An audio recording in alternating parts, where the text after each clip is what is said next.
بود نبود در یکی از دیهه ها مردی بای و بدولتی زندگی میکرد. این مرد سرنبای نام داشت.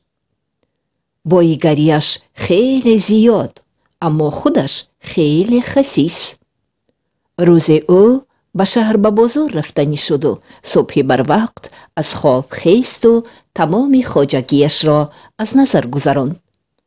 خواجگیش بد نه، 1000 مرغ، 1000 مرغابی، 1000 گوسفند و 1000 بز.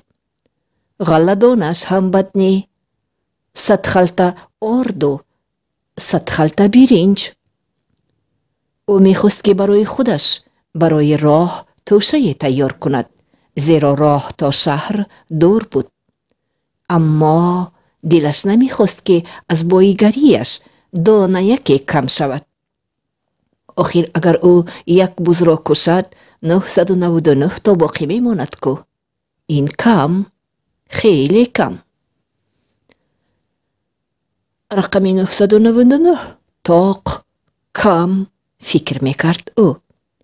سرنبای فکر کرد و کلش گیج شد. برای مصلحت با دوستش، به نزد جورش، همسایش دولتبای آمد.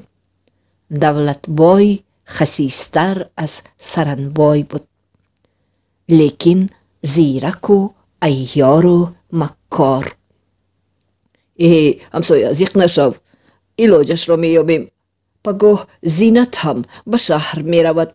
با او می گویم بگذار مرغابی یا قازش را کشته پزد. او سخی است، رد نمی کند. این مصلحت به سرنبای معقول شد.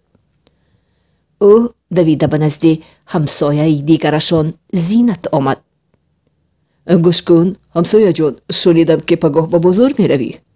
من و دولتبای هم با تو می رویم، لیکن ما برای راه چیزی نداریم. تو مرغابی رو کشته گوشتش رو بیپز، بسیمون هم می رسد. بیچاره زینت آقا نگفته نتوانست. کم بغل و فقیر باشد هم خیلی با ناموس و با حیا بود. او یکی از مرغابی هایش را کشت و گوشتش را پخت و توشه راه تیار کرد. سحر بای بچه ها به عرابه زینت بیچاره نشستند و به راه در آمدند. زینت شاد و خرسند سرود می خواند، اما سرانبای و دولتبای تمام راه شکایت می کنند. عرابت شلق، چرخوی عرابت غیج غیج می کند، چوب عرابت سخت. راه دور بود و آنها قرار دادند که در دیهه یکی سر راه شب را روز می کنند و پگاه راه را ادامه می دهند. سرانبای باشد تمام راه فکر می کرد که چطور همراه هایش را فریب دهد و مرغابی بریان را خودش تنها خورد. دولتبای نیز که خیلی خسته شده بود و گرسنه مانده بود، گوشت بریان را تنها خودش خوردن میخواست و حیله میکافت که زینت و سرنبای را فریب دهد. یک مرغابی برای 3 کس خیلی کم، گفت سرنبای. بیایید خواب میکنیم. از خواب بیدار که شدیم، کسی که خوابی بهترین بیند گوشت بریان از آن او، گفت دولتبای. دولتبای، سرنبای و زینت به این فکر راضی شدند و خوابیدند.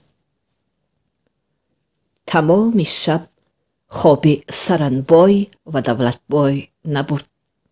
آنها از پهلو به پهلوی دیگر میگشتند و فکر میکردند که چی خوابی فکر کرده برارند و سحر نقل کنند تا از دیگران بهتر باشد و مرغابی بریان نصیبشان شود. قریبی های صبح دم خوابشان برد.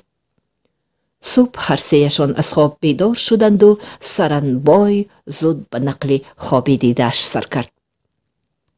خواب دیدم که از آسمان فرشته فرود آمد که سر و لباسش همه زردوزی. او برای من اسبی آورد که زین و بند و لجامش همه طلاکاری. به سمند بادپا سوار شدم و اسب مرا به جای آورد سبز و خرم. شاخهای درختان سرخم از میوه های شکرین و شهدبار. در شاخه های درختان بلبل و قمری غزل خوان. از بوی خوش و گل و ریحان دماغم معطر گشت و جانم راحت کرد. فرشته به من گفت که این باغ اکنون خانه من است و این باغ یکی از باغ‌های بهشت است. من باشم خواب دیدم که از سوی خداوند به من تحفه یک اسب سفید آمد. اسب عادی نه، اسب سفیدی نقرتاب پرنده، گفت دولت بای. بولهایش هم مثل بولهای عقاب توانا بزرگ و عجایب. همین اسب مرا به آسمان برداشت و به جای زیبایی رساند. در حال از کجای پادشاهان و خانها پیدا شدند که سر و لباس قیمت بها داشتند. هر یکی مرا به خانه خودش دعوت میکرد. هر یکی میخواست که من مهمان آنها شوم. گفتند که اکنون من همسایه آنها هستم و انسان با آبروی و با عزت. آنها مرا خوب مهمانداری کردند.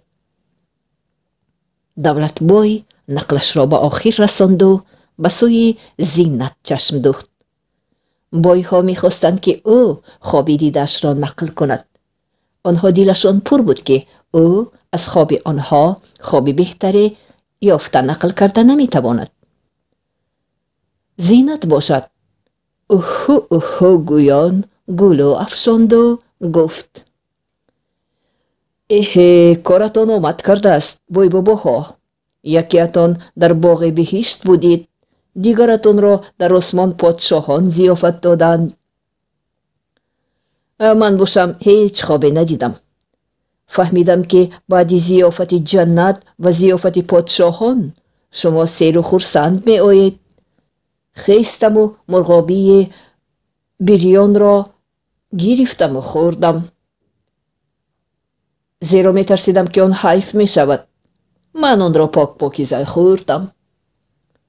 استخوان پاره های مرغابی بریان را دیده دود از دماغ سارانبای و دولت بای برآمد. از علم و درد حتی سخنی نیافتند که به زینت بگویند. تا بازار گرسنه رفتند و با زینت آقا قهری شدند. عیب خودشان. اگر خسیسی نمی کردند و از خانهشان برای خوردن اقلا دانه نانی می گرفتند، گرسنه به بازار نمی رسیدند.